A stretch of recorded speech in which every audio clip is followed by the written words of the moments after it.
Formal ng batas ang Anti-Pogo Act of 2025 matapos lagdaan ni Pangulong Ferdinand Marcos Jr. ang panukalang nagtatakda ng ganap na pagbabawal sa operasyon ng mga Philippine Offshore Gaming Operators o POGO sa bansa. Si Creselyn Catarong magbabalita.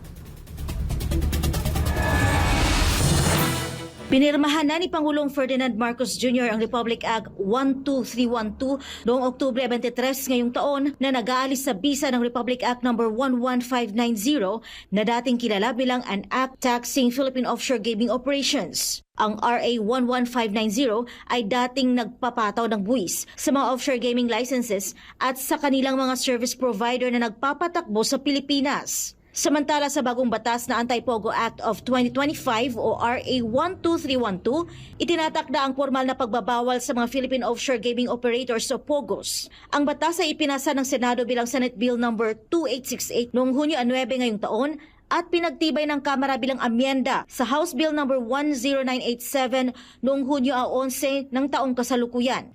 Noong Nobyembre 2024, dahil sa mga panganib na dulot ng operasyon ng mga POGO sa bansa, naglabas si Pangulong Marcos ng Executive Order No. 74 na nagpataw ng agarang pagbabawal sa offshore at internet gaming. Sa paglalabas ng EO74, sinabi ni Marcos na tungkulin ng Estado na pangalagaan ng pambansang seguridad, panatilihin ang kaayusan, pairali ng batas, protektahan ang kaligtasan ng mga mamamayan at tiyakin ang integridad ng lipunan. Sa ilalim ng batas, ang first-time violators ay papatawan ng pagkakakulong ng 6 hanggang 8 taon at multang mula 300,000 piso hanggang 15 milyong piso. Para sa ikalawang paglabag, ang parusa ay 8 taon at 1 araw hanggang 10 taong pagkakakulong na may kasamang multang 15 milyon hanggang 30 milyong piso.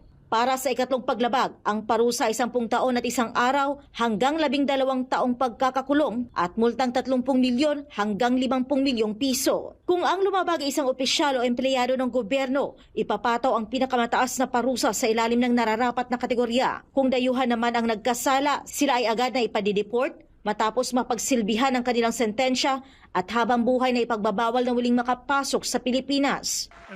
Matatandaang sa kanyang State of the Nation address noong Hulyo 22, 2024, ipinahayag ng Pangulo ang pagbabawal sa mga POGO dahil sa mga krimeng nauugnay dito tulad ng human trafficking at torture sa mga POGO hub.